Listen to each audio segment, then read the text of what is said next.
ไหว้สาในปารมีธรรมพระเถระครูบาอาจารย์พระภิกษุสงฆ์สามเณรทุกตนทุกองค์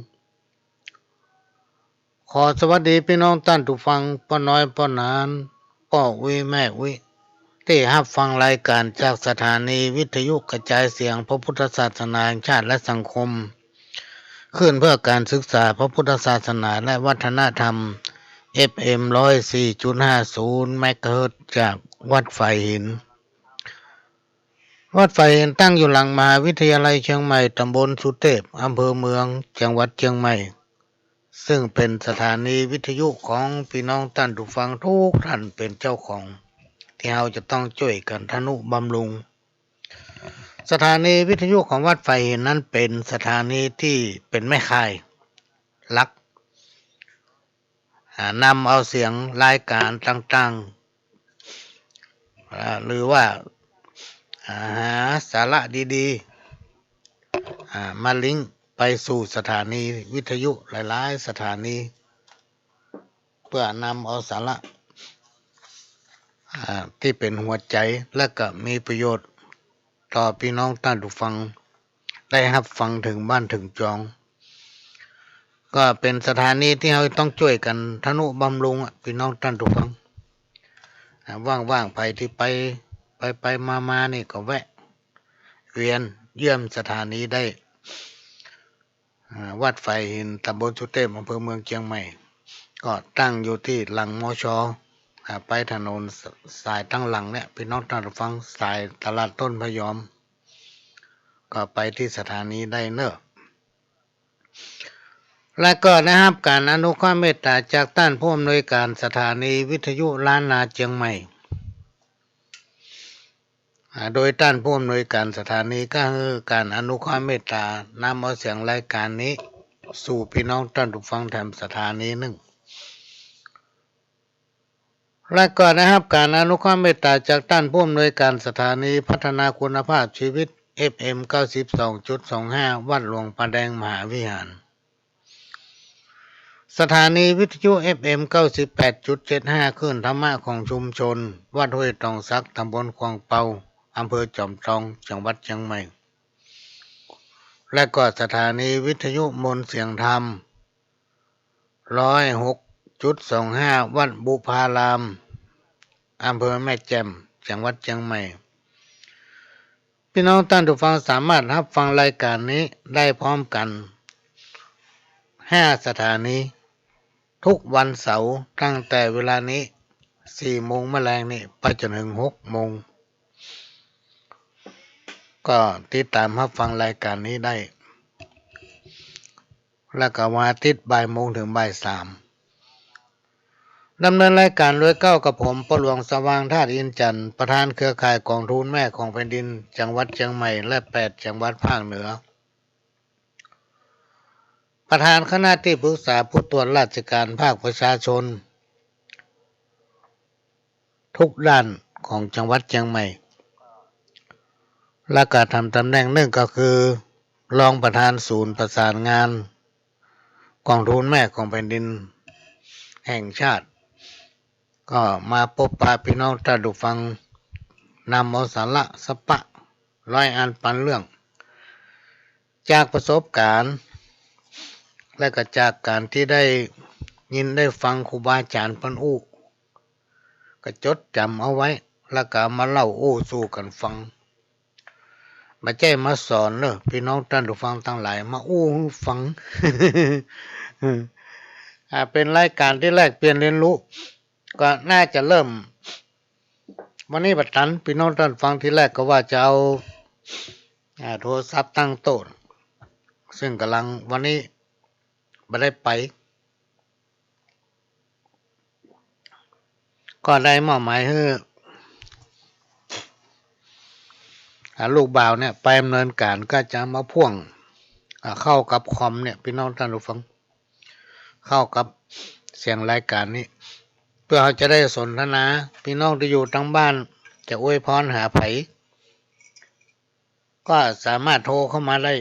มันเสี่ยงบันนัก50 สตางค์หรือว่าบาทเนี่ย ก็มาออกรายการร่วมกันได้เตรียมไว้เนอะพี่น้องท่านฟังไผมีข้าวมีอย่างก็มาอ่านออกท่านก็อ่านทางโทรศัพท์เหมือนกับพ่อหลวงจัดรายการทางเนี้ยทางเน็ตทางไลน์เนี่ยมันเสี่ยงตามบัดนักก็รออนเขาไปหาเครื่องที่มันจูนเข้าหากันไล่ก็คิดว่าที่หน้านี่น่าจะไล่ละวันนี้ก็อดใจฟังไปก่อน ฟังไปหู้ไว้ใจว่าใส่บาแบ่งหามก็เป็นรายการที่ได้รับการอนุเคราะห์เมตตาจากท่านผู้อำนวยการสถานีและก็สถานีต่างๆได้ให้การอนุเคราะห์เมตตาขโยมเก่านำเอาสาระสปะร้อยอันปันเรื่องมาเล่ามาอู้มาเปลี่ยนบรรยากาศหลังจากพี่น้องท่านผู้ฟังได้ฟังสาระสปะร้อยอันปันเรื่องจากพระเถระครูบาอาจารย์ช่วงนี้ก็มาเปลี่ยนบรรยากาศฟังขโยมเก่าก็พยายามอยู่พี่น้องท่านผู้ฟังก็พยายามว่าจะมาปะพี่น้องท่านผู้ฟังบอกว่าจะเป็นภาคกลางวันกลางคืนโดยเฉพาะภาคกลางคืนเนาะก็มีหลายคนโทรมาหา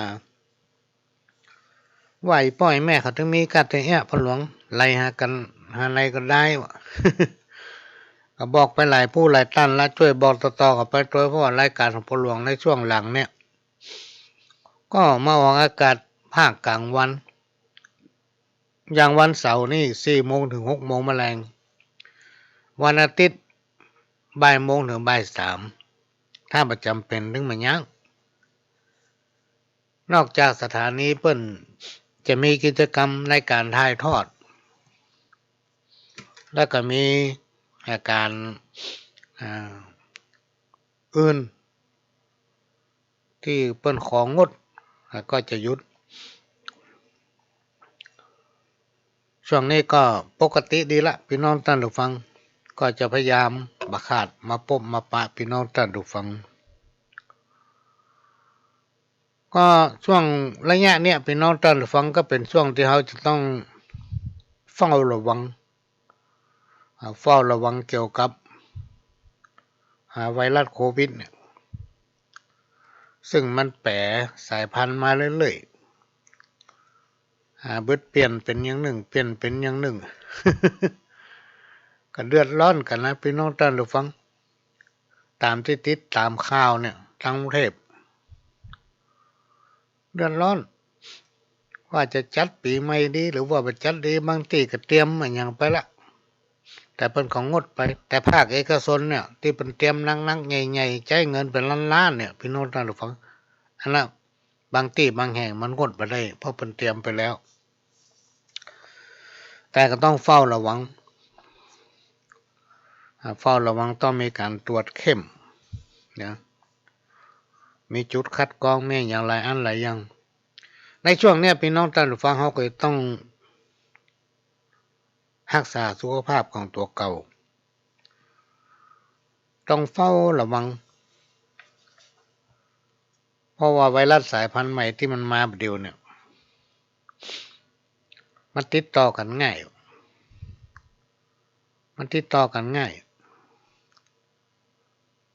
ก็ระมัดระวังบางผู้บางท่านเพิ่นก็บอกว่ามันมาอันตรายมันมีอันตรายอย่างหรอกเพราะมันกลายสายพันธุ์ไปละแล้วมันอ่อนเนี่ยหลายผู้หลายท่านเขาต้องพยายามติดตามฟังข่าวพี่น้องท่านผู้ฟังโดยเฉพาะของแต่ละจังหวัดเนี่ยก็จะมีผู้นำป่อบ้านป่อเมืองของแต่ละจังหวัดเพิ่นจะประชาสัมพันธ์อยู่ตลอดพี่น้องท่านผู้ฟังเพิ่นจะประชาสัมพันธ์อยู่ตลอดเลยว่าช่วงเนี้ยเป็นยังไงพ้องคือญาติอย่างพ้องกับปฏิบัติตามนั้นโดยเฉพาะการรณรงค์ให้ไปฉีดวัคซีนเนี่ยพี่น้องท่านฟังเขาก็พยายามจะหันยาก1 ในล้านที่มันจะมีปัญหาเพราะฉะนั้นเมื่อถึงเวลาคนเฮาพี่น้องท่านฟังมันถึงมีอันเป็นไปถ้ามันถึงเวลาเนี่ยได้มันก็ถึงบัดตาย อันนี้เป็นความจริงที่มันหนีจริงบ่ได้ต้องรักษาสุขภาพยิ่งเฮาอายุสูงขึ้นเนี่ยพี่น้องท่านผู้ฟังอายุนักไปเนี่ยเลือดลมในร่างกายเนี่ยมันอ่อนอันอย่างมันก็เปลี่ยนไปแม้แต่คิ้วหรือว่าสายตาอันอย่างสเปนเนี่ยมันก็ลดหย่อนสมรรถภาพของมันไป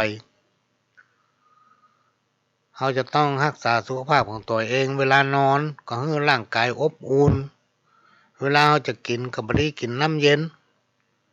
อาหารอย่างต่างๆหมดเนี่ยพี่น้องท่านผู้ฟังก็พยายามกินอาหารร้อนอุ่นให้ก่อนแล้วมากินนะน้ำก็กินน้ำอุ่นอยู่ตลอดจะไปกินน้ำเย็นเพราะสุขภาพร่างกายของคนเราเนี่ยมันเสื่อมแม้แต่เขี้ยวหรือว่าฟันเนี่ยมันยังมาอยู่กับเรา มันยังมาอยู่กับเราเมื่อ2 อาทิตย์ผ่านมานี่ปหลวงก็เจ็บเขี้ยว เจ็บเขี้ยวกินยาแล้วก็กินยาแถมกินยานักก็ไม่ได้เจ็บเอวหมอมันลงไตต้องได้ไปถอดมันออกเนี่ยแม้กระทั่งเขี้ยวยังมาอยู่ด้วยเฮาเขี้ยวหรือฟันเนี่ย รวมมาถึงสายตาพี่น้องท่านผู้ฟังสายตานี่ก็สำคัญเหมือนกันแล้วก็แว่นตานี่นะพี่น้องท่านผู้ฟังร้านไหนก็จ้างปลวงไปมาหมดแว่นตามีเป็น50-60 อันวะ ใจไปได้เอาขวางใจไปได้เอาขวางท่านผู้ฟังหลายผู้หลายท่านที่เป็นญาติธรรมก็ได้ฮือกันอนุเคราะห์เมตตาตัดแว่นตาฮือเป็น20,000 ปลายวะนะพี่น้องท่านผู้ฟังยังอยู่แต่เฮาบ่ได้หมื่นอันที่ใส่พอมาเดี๋ยวนี้ก็หลายปันอยู่จะได้เปลี่ยนทำละเนี่ยมันยังเสื่อมไปสายตาก็เสื่อมอ่อนไปพ่อบ่ค่อยหันนี่นะรวมมาถึงหูฟังอย่างไม่ดีก็มาไกลหูเรื่องลามไม่แผ่วแข้งแผ่วขานะพี่น้องท่านฟังมันเตียวค่อยคล่องเหมือนละอ่อนเนี่ยก็เตรียมมาหูฟังเนี่ยก็จะบอกให้พี่น้องท่านฟังว่าเขาต้องระมัดระวังสุขภาพของตัวเองรักษาสุขภาพของตัวเองนะจะไปหักโหมมาแจ้หันว่ามีพละกำลังหันว่าเขาจะทำได้ทำฝืนตัวเก่านะมาได้บดีอันนี้ปหลวงตีอู้อย่างนี้ได้เนี่ยเพราะว่าตัวเก่าเนี่ยทดลองมาแล้วในช่วงก่อนมาเนี่ยพี่น้องท่านผู้ฟังบอกค่อยสุขภาพบอกค่อยดีของปหลวงนะสุขภาพบอกค่อยดีให้เงี้ยใดให้มันดีให้มันกินข้าวลำนอนหลับอาการอย่างต่างๆที่เขาเป็นให้มันลดหย่อนลงพ่องก็ด้วยวิธีการออกกำลังที่หน้าบ้านนี่มีสวนเนาะกำใจสวนของเขาเป็นสวนของเปิ้น เปิ้นก็เท่าละเจ้าของสวนเป็นฝรั่งเปิ้นก็ไม่ได้ขอแล้วเขาไปขอทำอันผมจะขอตัดหญ้าเลยผมจะขอบกดินกุนหญ้าตรงนั้นตรงนี้ว่าไปผมจะขอขยายต้นกล้วยพ่องว่าไปแจ้งเจ้ามาตี 4 ตี 5นี่ไปกวดใบไม้ควายมาสักน้อย 7-8 โมงหมอกปลุกกันหมดเนี่ยเอาเครื่องมาตัดเนี่ยเครื่องมันดังเขาต้องรอให้มันตื่นก่อน8 โมงนี่มันต้องตื่นกันหมดแล้วมันอยู่กลางบ้านเนาะตัดหญ้าแวดสวนเจ้า1-2 ชั่วโมง 3 ชั่วโมงการออกกำลังเนี่ยเป็นน้องท่านผู้ฟังมันทำให้น้ำตาลในเม็ดเลือดหรือว่าเบาหวานอะไรอย่างนี้มันลดน้ำตาลของปหลวงนี่มี100 ปลายกันนะในเม็ดเลือดทำซ้ำหายมีหลายร้อย พอออกกำลังเรื่อยๆตอนหลังสุดเนี่ยไปหาหมอถามแอบไปรักษาที่ไหนมา หมอสงสัยมันต้องแอบไปรักษาที่ไหนสักทีว่ามันได้แอบไปรักษาที่ไหนหรอก ออกกำลังการออกกำลังกายเนี่ยพี่น้องท่านผู้ฟังแรกเนี่ยบ่หลวงไปเตียวไปเดินเวยที่700 ปีต่อมามันมีเรื่องโควิดไปมันไล่ละกลัว กลัวเหมือนกันละก็เลยมาตัดหญ้าตัดอย่างในสวนเปลี่ยนบรรยากาศการออกกำลังทำให้เบาหวานน้ำตาลในเม็ดเลือดลดพี่น้องท่านผู้ฟังลดลงไปเกือบจะปกติหมอก็เลยจัดยาให้กินกำเกิงเม็ดอ่ะปัจจุบันนี่นะกินเกิงเม็ดอ่ะเพราะอย่างพ่อออกกำลังไปเตอร์เหงื่อมันออกพอหลวงไปไล่ศึกษาไปไล่ถามว่าการออกกำลังเขาไปเตียวหรือปั่นจักรยานหรือว่าเขาไปวิ่งการเขามาออกกำลังอย่างพ่อหลวงอู้ไปตะกี้เนี่ยผลมันจะเป็นอย่างไรจากคนที่เป็นมีประสบการณ์เพิ่นบอกว่าถ้าเขาไปเตียวหรือเขาไปวิ่งเนี่ยมันมีผล5-10%แต่ถ้าเราออกกำลังอย่างพ่อหลวงอู้ตะกี้นี่มีผล6-70%เลยพี่น้องท่านผู้ฟังมันนึงเหมือนเพิ่นว่าแต่มันกินข้าวลำอันที่สองมันนอนหลับสนิท นอนหลับสนิท อันนี้ก็เลยมาอู้ให้ฟังอีพ่อยแม่ที่อยู่บ้านก็ได้ก็เจ็บหลังก็ได้ก็เจ็บไหล่ก็ได้ก็ปวดขี้ข้างก็ได้ก็เกี่ยวจับน่องพ่องนี้นะอยู่ไปได้เป็นเป็นหาวกรรมขอบกเด้อ ซับเนี่ยทำแวดบ้านทำหัวทำหาวจะไปฟังกรรมมันเหนื่อยจะไปฟังกรรมมันเมื่อยต้องนอนต้องพักต้องถนอมร่างกายนะเขาต้องออกกำลังมันเป็นของกู้กันเมื่อเอาออกกำลังพี่น้องท่านผู้ฟังได้เหงื่อมันเขาอาบน้ำได้เหงื่อมันทำให้กินข้าวลำนอนหลับมันเป็นยาปากหนึ่งพี่น้องท่านผู้ฟังอันนี้ก็มาเล่าสู่กันฟังอันนี้เป็นจากประสบการณ์สดๆร้อนๆถึงวันเนี่ยนะ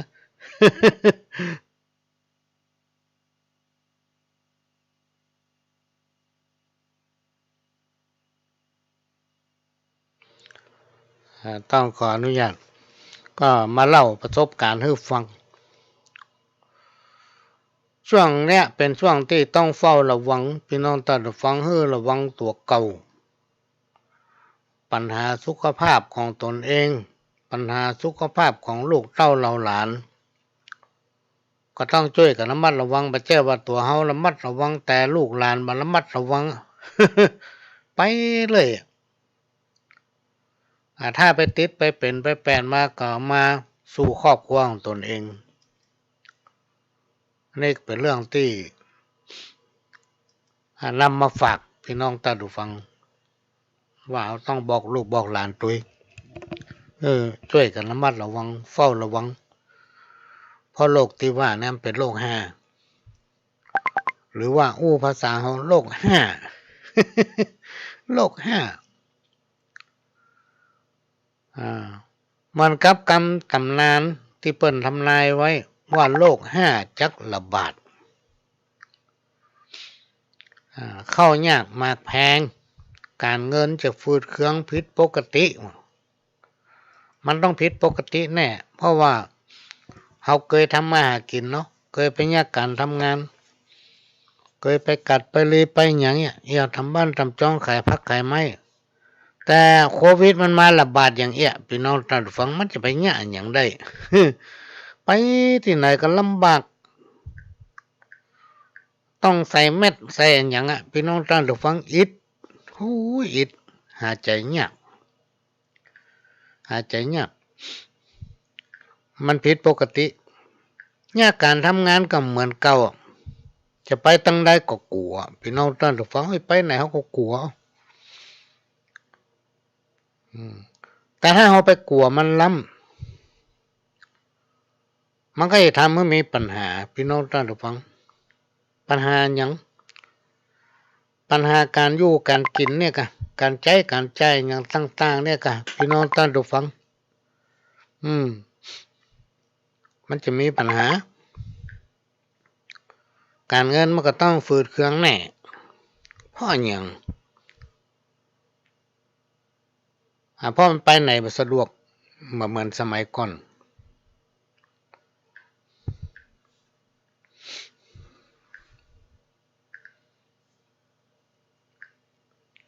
แม่ตำนานเพิ่นกล่าวไว้ว่าข้าวจะย่างมากจะแพงข้าวหามาแปลงอำเดนะมันดูว่าข้าวเหนียวข้าวนึ่งในกิโล20 บาทบางทีบางแห่งก็30ราคามันก็ซ้ำบัดเท่ากันเนี่ย การเงินจะฝืดเคืองผิดปกติ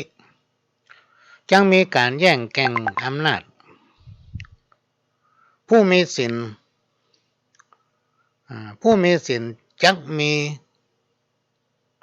ความเดือดร้อนนะผู้มีสินก็จะเดือดร้อน ก็ลองติดตามข่าวพี่น้องท่านฟังลองฟังข่าวพอเถอะผู้มีสินเดือดร้อนบึดอย่างหนึ่ง โอ้สมัยก่อนนี่เปิ้นมายุ่งกันโลกต่างโลกกับต่างธรรมนี่นะต่างโลกก็คือเฮาเป็นฆราวาสเนี่ยเฮาจะไปยุ่งเกี่ยวกับต่างธรรมก็คือต่างวัดเปิ้นเฮาไปใน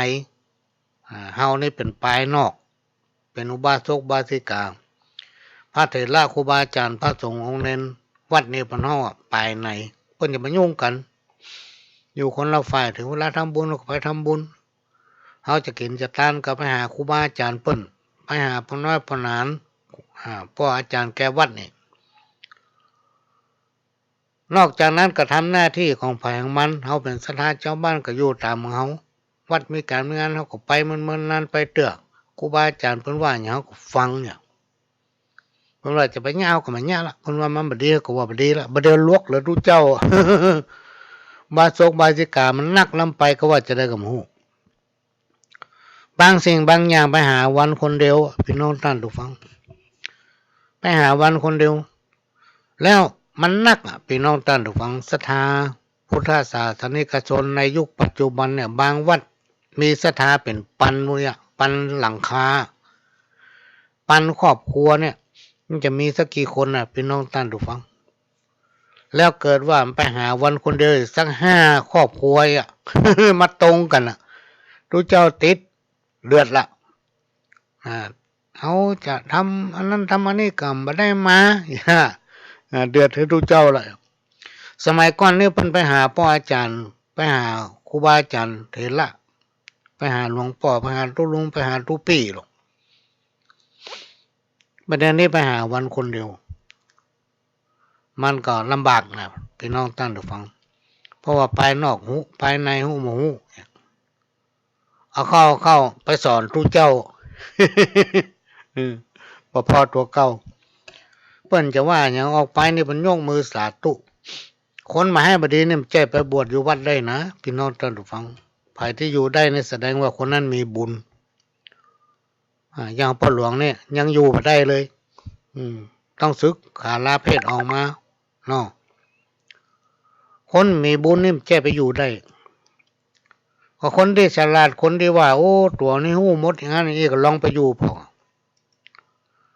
วัดในปัจจุบันนี่มันแจ้เหมือนสมัยก่อนนะพี่น้องท่านผู้ฟังต้องมีการพัฒนา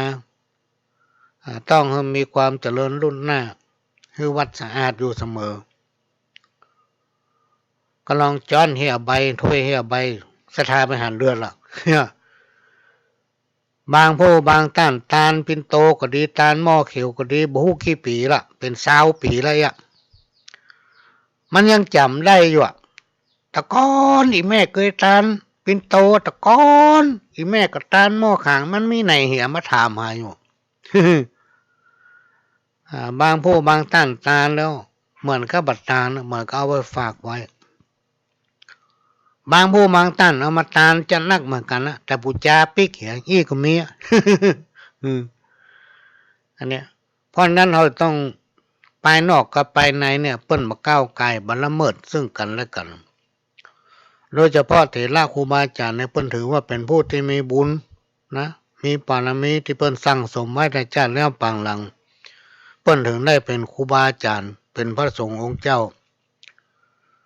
แม้แต่ละอ่อนน้อยๆเนี่ยพี่น้องท่านฟังถ้าไปบวชเขาต้องยกมือไหว้นะเป็นคนที่เปิ้นเคารพเป็นคนที่เปิ้นไหว้ถ้าเขามีลูกไปอยู่วัดก็แสดงว่าลูกของเขานั้นเป็นคนภายในละเฮานี่เป็นคนภายนอกเพราะนั้นบ่ล่วงละเมิดกันแม้ว่าสังคมมันจะมีการพัฒนาไปได้กระจ้างพี่น้องท่านผู้ฟังเฮาจะต้องปรับใจตัวเก่าคือพัฒนาใจตนเองนะแยกแยะมันเป็นเรื่องของเปิ้นซึ่งในทางพุทธศาสนานั้นเปิ้นมีกฎระเบียบของเปิ้นที่ดำเนินการเองได้โดยมีคณะกรรมการสงฆ์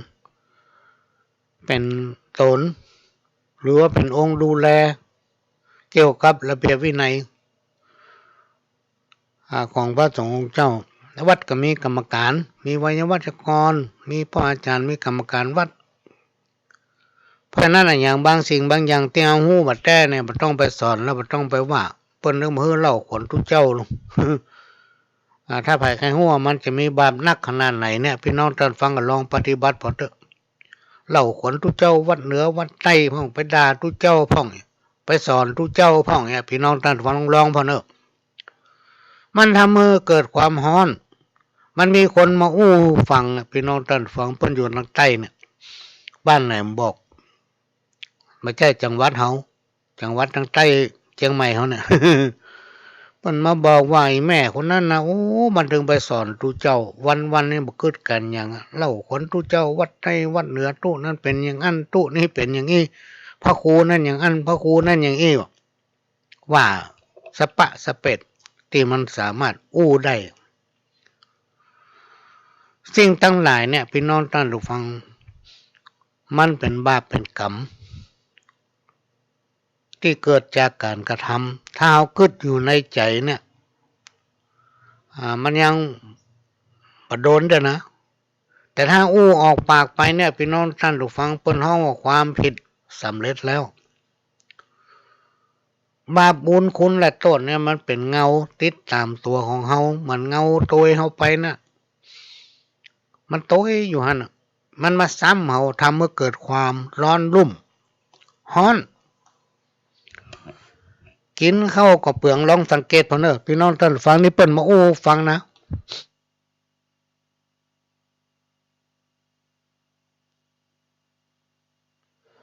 ไผที่ไปคุยวัดคุยวาเอาของวัดของวาโดยบ่ให้ได้รับอนุญาตปงปันไปสอนครูบาอาจารย์ไปสอนทุเจ้านะไปล่วงละเมิดในพระแก้วเจ้าทั้ง3ประการซึ่ง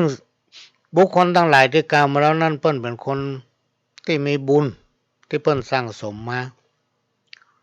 และเปิ้นทำวัดสวดมนต์อยู่ตลอดแม้นว่าบ่ได้นั่งภาวนาอยู่หั่นวันค่ำคืนหุ่งในตัวของเปิ้นก็มีศีลมีธรรมมีธรรมะอยู่ในใจพี่น้องท่านผู้ฟัง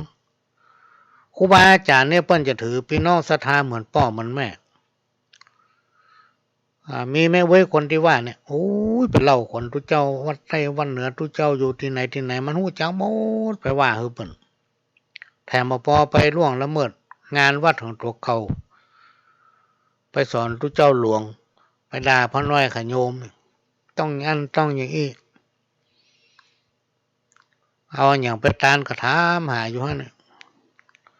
เกิดความฮ้อนนะเปิ้นห้องไว้ให้หาบ่ขึ้นเก็บเงินบ่อยู่ได้มาก็เสียไปได้มาก็เสียไปโดยเฉพาะขนบธรรมเนียมประเพณีวัฒนธรรมอย่างต่างๆเนี่ยพี่น้องท่านฟังเจ้าเหนือเฮาเนี่ยเวลาวันพระวันศีลเฮามักจะไปทำบุญตักบาตรภาคกลางวันถ้าตลอดการพรรษาก็จะมีการฟังเทศน์ฟังธรรมวันพระวันศีลโดยเฉพาะตอนเช้าเนี่ยเถระครูบาอาจารย์หลวงพ่อหลวงลุงเปิ้นจะฮื้อสัมโมทนียกถาเฮาไป10เตื้อเฮาก็ได้มา10ข้ออันใดที่เฮาเคยฟังแล้วเฮาก็ได้ฟังธรรม ก็เก็บไว้ในจกองในใจก็เอามาพัฒนาตัวเก่าพยายามเอามาแทรกสอนหลอนลูกเต้าเราหลานแล้วให้เขาหู้จักวัฒนธรรมขนบธรรมเนียมประเพณีพื้นบ้านของเขาวันทุกวันพระวันศีลเราต้องไปวัดฟังเทศน์ฟังธรรมแล้วก็มีการไหว้พระสวดมนต์ตอนเย็นหรือว่าตอนเช้าอาจจะตรวจน้ำเมื่อเราทำอย่างนี้ได้เนี่ยจิตใจเราจะงามพี่น้องท่านผู้ฟังถ้าไผ่ทำได้อย่างนี้จิตใจจะงามนะแม้นว่าเราหู้ศีลหู้ธรรมอีกสักข้อสองข้อเนี่ยแต่ในใจเรามีความเอื้อเฟื้อเผื่อแผ่ในใจเรามีเมตตาเป็นมิตรกับคนทุกคนภายถ้าปฏิบัติตนได้อย่างนี้นี่จะทำให้ตนเองนั้นประสบความเจริญรุ่งเรืองไปตามสภาพฐานะของตนเองพี่น้องท่านผู้ฟังมาแจ้งว่าพระธรรมมันอย่างปล้ำปเลือยบางคนคนหนึ่งบอก คนสมัยก่อนเนี่ยพี่น้องท่านผู้ฟังเพิ่นมักจะอู้กันโดยเฉพาะเจ๊กจีนหินแห่เนี่ยเพิ่นจะว่าสมัยก่อนนี่นะมีคนมาอู้หูฟังว่าคนจีนเขาว่าทำบุญศูนย์เปล่าเลี้ยงเจ้าได้กินฮิโร่ อันนี้พี่น้องท่านฟังเป็นการเข้าใจผิดการทำบุญตรวจน้ำเนี่ยพี่น้องท่านฟังมันเป็นของเฮามันเป็นหน้าบุญที่เฮาจะได้รับเป็นผลกุศลที่จะเบิกทางไปสู่สัมปายไปสู่ภพหน้า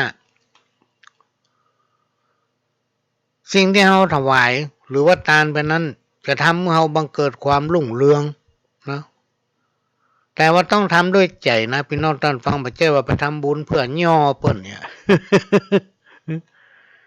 ถ้าใครคิดว่าจะไปทำบุญเพื่อย่อเขากุ้ยแย่ย่อมันก็มันจะไปทำมันบ่เกิดผลจะไปทำเด็ดขาดเลยมันบ่เกิดผลถ้าเราไปทำด้วยใจของเขาเพราะฉะนั้นการทำสิ่งที่ดีงามเนี่ยพี่น้องท่านฟังเราต้องทำด้วยใจมันถึงจะมีพละกุศลต้องทำด้วยความเชื่อความศรัทธาก็คือความเลื่อมใสศรัทธาจะนักจะน้อยจะมีพละอานิสงส์นักหรือว่าน้อยอยู่ที่ความตั้งใจของเขาพี่น้องท่านผู้ฟังอยู่ที่ความตั้งใจของเขาเพราะฉะนั้นเราต้องคิดนะพี่น้องท่านผู้ฟังว่าจะทำอย่างไรให้มันเหมาะสมนะไปเจ้าว่าย่าย่อเปิ้นเราจะไปตามเรื่องมันไปโดยเปิ้น อันนี้ก็เป็นสิ่งที่นำมาเล่าสู่กันฟังพ่อเว้ยแม่เว้ยพ่อน้อยพ่อนานที่ฟังรายการนี้ก็เอาไปแทรกสอนละอ่อนนะวัฒนธรรมและภูมิปัญญาท้องถิ่นพื้นบ้านภูมิปัญญาพื้นบ้านขนบธรรมเนียมประเพณีศิลปะวัฒนธรรมไทยของเรานั้น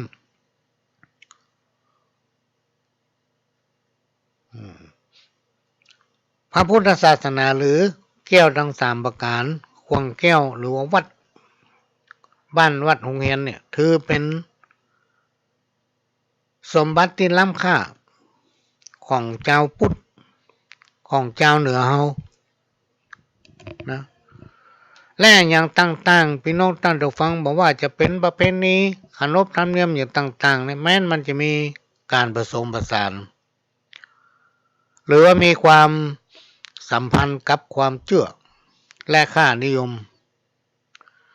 เป็นสื่อในการเสริมสร้างความสามัคคีขึ้นในสังคมชุมชนต่อมาภูมิปัญญาพื้นบ้านภูมิปัญญาพื้นบ้านนี่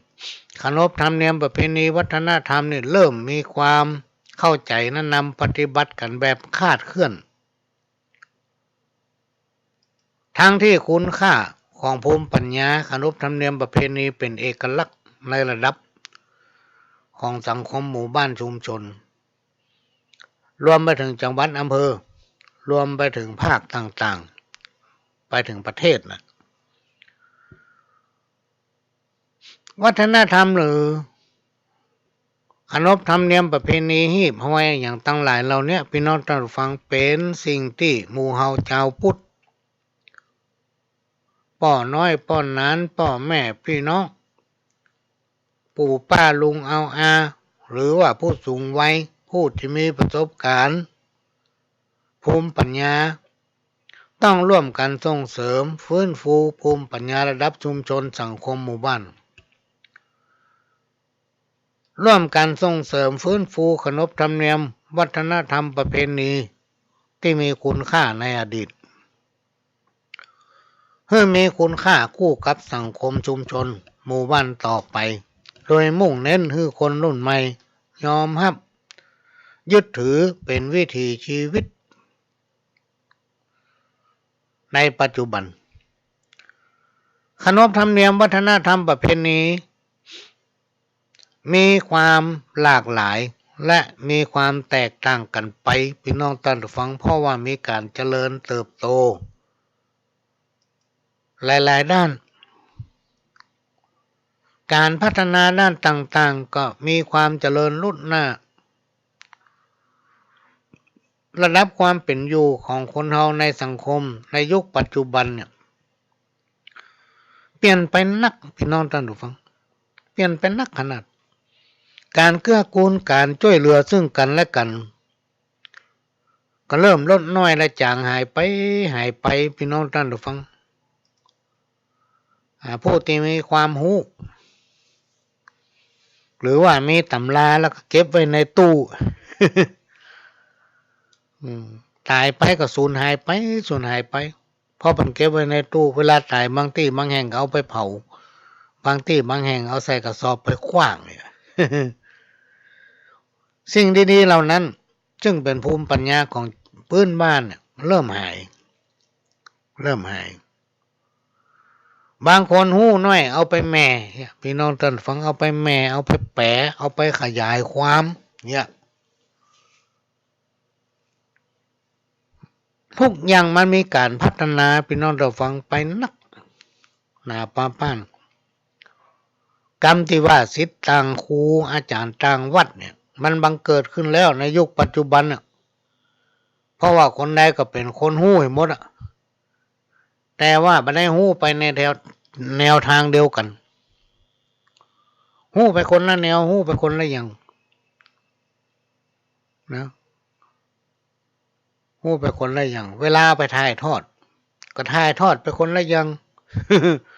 หมายถึงว่าเอาไปเอาไปทำเอาไปแนะนำเนี่ยพี่น้องท่านฟังนี่สำคัญในในหลายปีผ่านมาเนี่ยพี่น้องท่านฟัง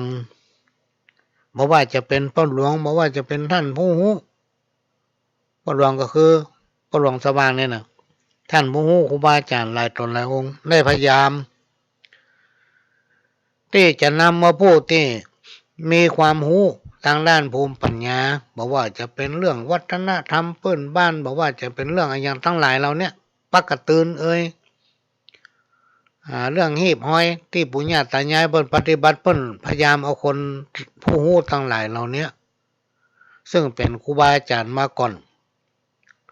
มารวมกันแล้วพยายามให้เขาถ่ายทอด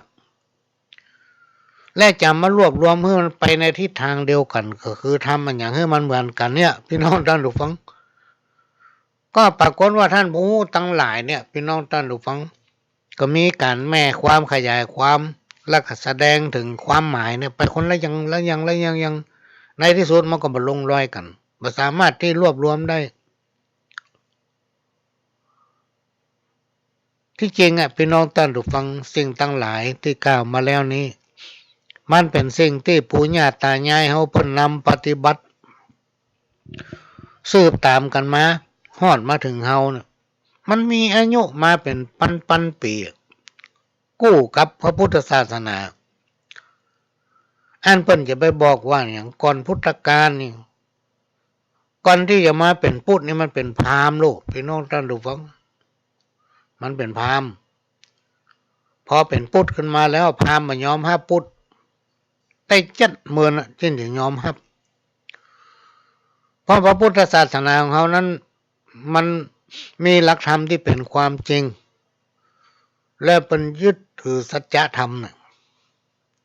นี่จังทุกขังอนัตตาเนี่ยการเกิดแก่เจ็บตายเนี่ยย่อมมีแก่คนและสัตว์ที่อาศัยอยู่บนโลกเมื่อมีเกิดแล้วก็ต้องตายถ้าไผ่ไม่อยากตายกับถ้าเกิดเวลาในสมัยที่หลวงพ่อเป็นประเทศอันนี้คือสัจธรรมหลวงพ่อเป็นว่าถ้าไผ่ไม่ค่อยตายก็มันต้องเกิดเวลาเกิดมาแล้วต้องปะกับความบาดเที่ยงแต่แน่นอนของโลกมนุษย์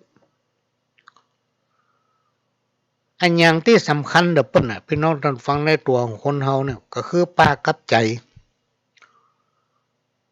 หลายๆคนพี่น้องท่านฟังเปิ้นมีปากกับใจตรงกันคือปากอย่างใดใจอย่างอันเนี่ยบางผู้บางท่านปากว่าแต่ในใจบ่ถามเนี่ยแต่งแปลงกำอู้เอางามเอาน้ำใส่มาล้างหน้าแต่ใจมันกดเหลือเคี้ยวนี่เป็นต้นเพราะนั้นกรรมโบราณบักเก่าหรือวัฒนธรรมประเพณีหิ้มห้อยอย่างตั้งหลายเหล่านี้มันมีมาหมดแล้วพี่น้องท่านผู้ฟังในสมัยก่อนพุทธกาลต่อมามีพุทธกาลพราหมณ์ก็ยังบ่เชื่อพระพุทธเจ้าด้วยนะยังมีนิทานอยู่ตอนหนึ่งเมียมไปทำบุญทำเข้าป่าอาหารไปถวายพุทธเจ้าที่พระวิหารวัดเจตวันพระอารามเจตวันไปอันถึงวันผู้เป็นสามีก็คือพราหมณ์นางคนนี้ก็เป็นพราหมณ์นั่นแหละแต่เพิ่นเชื่อในพระธรรมเชื่อในคำสอนของพุทธเจ้าว่าทำดีจะได้ดีทำบดีจะได้บดีเชื่อในพระธรรมไปถึงวันผู้เป็นสามีได้ถึงโกรธถึงเกลียดได้ถึงมิ่งถึงโมโหว่าเฮาเป็นคนยากการทำงานเซาะมาให้มันกิน เซาะเบี้ยหอยเงินทองมาให้มันใจแจ้งเจ้าหน้าที่ทำกับข้าวเฮากินโอ้กลับเอาไปทานพระพุทธเจ้าเนี่ยมันโคตรให้เมียมันมีอยู่เจ้าหนึ่งมันอดรนทนมาได้เอาขันเข้าที่เมียมันเตรียมจะไปถวายพุทธเจ้านั้นขว้างทะเลาะกับเมียมันจะมักได้ล้ำเหลือเปียเอามุยไปกะว่าจะไปฆ่าพุทธเจ้าล่นเข้าพระอารามเจตวันไป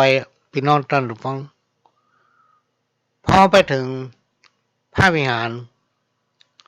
กะว่าจะไปฆ่าพุทธเจ้านั้นฆ่าบัลลงพี่น้องท่านผู้ฟังคุณธรรมนำชีวิตคนที่มีศีลมีธรรมเนี่ยเขาพอหน้าตาเปิ้นจะอิ่มเอิบจุ่มไว้คนที่มีศีลมีธรรมนี่ไปที่ไหนก็ทำแปลงหน้าแห้ง หน้ามันถึงมีสง่าราศีลูกลองสังเกตมาเนอะข้าบัลลงข้าพุทธเจ้าบัลลงพุทธเจ้าก็ว่าโอ้เจริญพรโยมนั่งลงก่อนนี่หมูเนาะ เฮาไปได้อยู่ในภพนั้นชาตินั้นอันนี้สมัยที่มันเกิดพุทธกาลใหม่ๆแล้วพอได้ฟังน้ำเรียงเสียงปากองค์พระสัมมาสัมพุทธเจ้าได้เทศธรรมได้บรรยายธรรมได้โอ้ลักธรรมได้โอ้ถึงลักความเป็นอยู่ของคนได้นำเอาความจริงหลายอย่างหลายอันมาอู้เพื่อพามคนนี้ฟังพี่น้องท่านฟังเขาเกิดความเริ่มใส่ศรัทธาเอาขวานเอามีดเอามวยเตี้ยพกไปตัวว่าจะไปฆ่าพุทธเจ้าเอาขว้างออกจากพระวิหารเชตวันเข้าไปไหว้ขอมอบตัวเป็นลูกศิษย์ขอถวายตัวบวชในพุทธศาสนาพุทธเจ้าประกาศอนุญาตพี่น้องท่านผู้ฟัง ในสมัยพุทธกาลที่มันเกิดขึ้นใหม่ๆนั่นน่ะมันบวชก็ง่ายถ้าคนไหนมีจิตใจบริสุทธิ์นะเมื่อเอาจิตมีจิตใจบริสุทธิ์พี่น้องท่านผู้ฟังพุทธองค์บัญจะบอกว่าตอนเนี้ยเธอได้สำเร็จแล้วได้เป็นอรหันต์อันนั้นอรหันต์อันนี้ได้สำเร็จได้หันธรรมมีดวงตาหันธรรมมีจิตใจสว่างอย่างเงี้ยก็สำเร็จแล้วเธอจงเป็นภิกษุเธอก็เป็นทุกเจ้าตั้งแต่มาอันในสมัยนั้นเพิ่นจะดูคนพี่น้องท่านผู้ฟังว่าคนเนี้ยเวลามันอู้อย่างมันแต้กอมันแต้กอคนในสมัยก่อนนี่เพิ่นซื่อเนาะปากอู้อย่างไรใจในอย่างนั้นแล้วคนในยุคปัจจุบันเนี่ยมันพอยากนะมันพอยากพออุปนิสัยของคนเขายากแต่ว่านี่ได้มีโอกาสพอเข้าแป๊บหนึ่งที่จริงแบบอยากดูมันซ้ำอยู่ฮะน่ะ โอ้หน้าตาจัดดีพี่น้องท่านผู้ฟังแต่งตัวจัดดีนะไปงัดตู้บริจาควัดไปงัดถังซักผ้าเพื่อเอาสตางค์เหรียญที่เพิ่นยอดซักผ้า ทำอยู่อย่างนั้นหลายเตื้อในยุคปัจจุบันเนี่ยบอกว่าจะเป็นที่ไหนมันมีกล้องวงจรโลกพี่น้องท่านฟังเปิ้นบันทึกภาพเลยบางคนไปกินข้าวแล้วมีตังใจลูกล้นหน้าซื่อ เนี่ยคนเขามันพอยากพอถึงจิตถึงใจยากเพราะฉะนั้นพี่น้องท่านฟังเปิ้นถึงบอกว่าถ้าเราอยากจะฮู้จักไผก็คือเข้าหาคนนั้นไปพบไปปะคนนั้นถ้าดุคุกคีกับคนไหนเขาก็จะฮู้จักนิสัยใจคอของคนคนนั้นว่าเป็นคนจะได้เปรียบได้เหมือนคนมีศีลมีธรรมกับคนมีศีลมีธรรมเนี่ยจิตใจดำเนี่ยคนที่เปิ้นมีจิตใจเป็นศีลเป็นธรรมหน้าตาเปิ้นที่อิ่มเอิบเขาพอที่ไหนก็ม่วนได้อู้ตัวก็ม่วนใจหรอกคนที่จิตใจกระด้างกระเดือง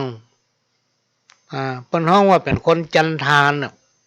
ก็คือบ่พัฒนาจิตใจของตัวเก่าหน้าเหี่ยวแต่วันค่ำแห้งวันค่ำไผก็บ่อยากอู้ตัวไผก็บ่อยากคบเพราะอู้ตัวแล้วมันทำให้ม่วนใจอันนี้ก็เป็นสิ่งที่นำมาเล่ามาอู้ฟังพี่น้องท่านผู้ฟัง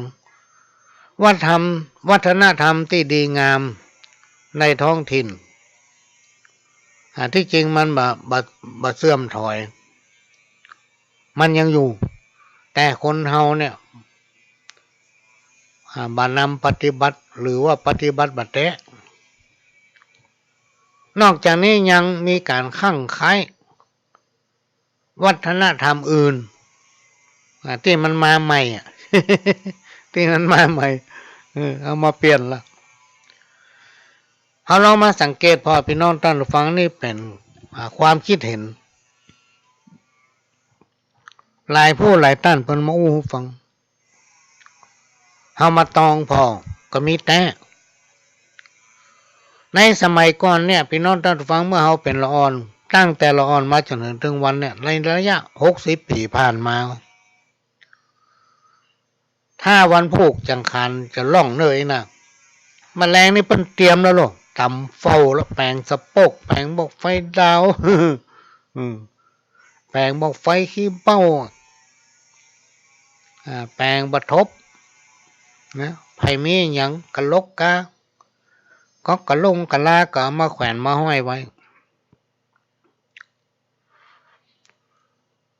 พอเมื่อคืนนั้นพี่น้องท่านฟังเพิ่นก็จะมีตีกะลกปกเป่าจิสะโปกเที่ยงคืนไปเอาละต้มตั้มไล่จังขานเรียกว่าปีเก่าผ่านไปปีใหม่มาเยือนลองสังเกตพอปักกระตือนมันจะเริ่มต้นจากเดือนเมษายนแต่ในปัจจุบันเนี่ยพี่น้องท่านผู้ฟังละอ่อนมันใจหู้เรื่องหรอกอันยังคือไล่สังขารในสมัยนั้นเนี่ยเป็นไล่สังขารกัน60 ปีผ่านมา